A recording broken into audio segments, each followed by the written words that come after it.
Hello, and welcome to my late night show, Joy of Working.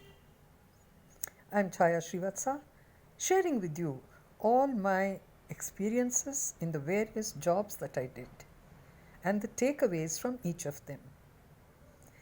In the last episode, I spoke to you about how I bounced back from my dismissal as Deputy General Manager and Chief of Public Relations in the PSU HMT.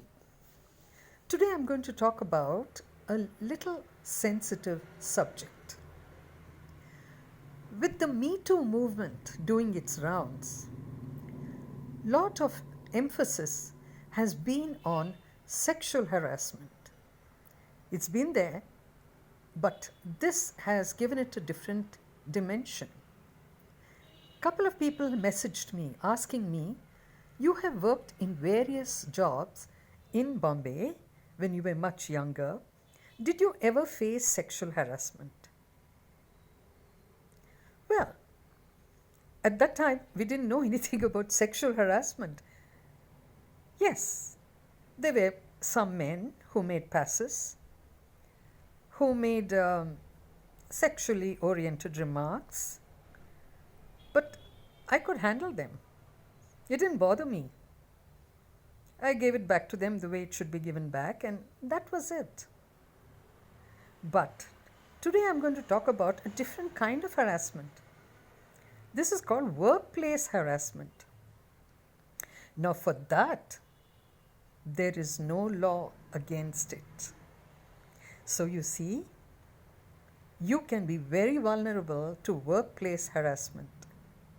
Surprisingly, though I worked in different companies, I never faced it, except in a public sector undertaking, in a wholly owned Government of India company.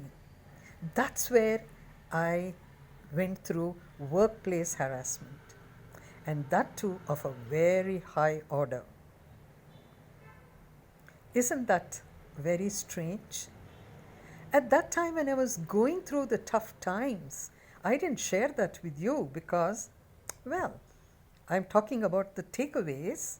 I don't want to get any negative stuff into it. But in today's episode, I'm going to talk a little about the harassment.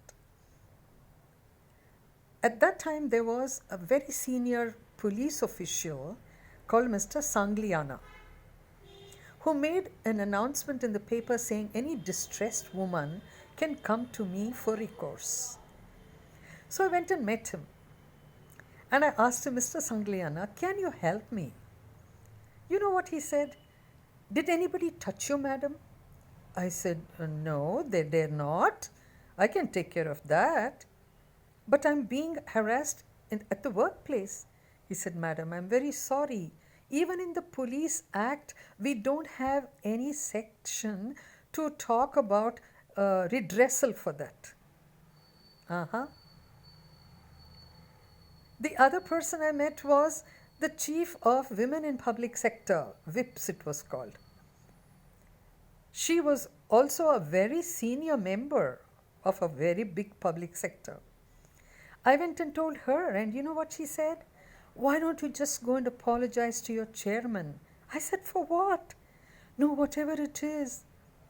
You can't fight all this. I said, haha. The next person I went to was Kiran Bedi. You know what she asked me? Are you innocent? I said, yes. Do you have proof? I said, yes.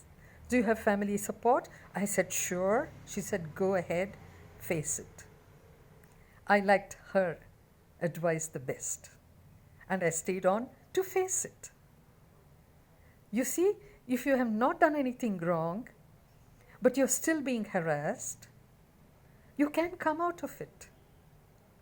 And I've proved it.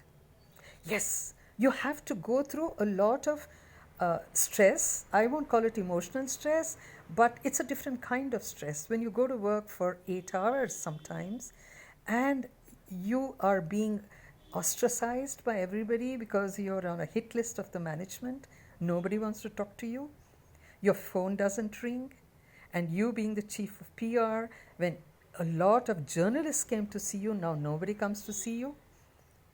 Yes, it's a different kind of harassment which nobody understands and nobody has any empathy for it. You've got to face it alone. So you see, harassment is harassment, whatever kind. Don't you think I should start a Me Too movement about workplace harassment? What do you say? And I'm sure many will join me. Even the men, lot of men are being harassed by their team leads or project managers. And many of them leave their job not because they don't like the job or the pay, it's because they can't handle their boss. Yes, that's why I said there's a very sensitive topic in my today's episode, but I had to speak about it. You see, we all go to work not only just to earn money. We go to contribute our skill, our talent to the development of the organization. And what do we expect in return?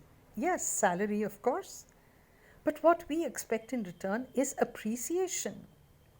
If not appreciation, at least leave us alone to do our work. Don't harass us. Don't be jealous if we are doing better than you. If we are doing better than you, pat us on the back. Cooperate with us. Collaborate with us. Don't compete with us.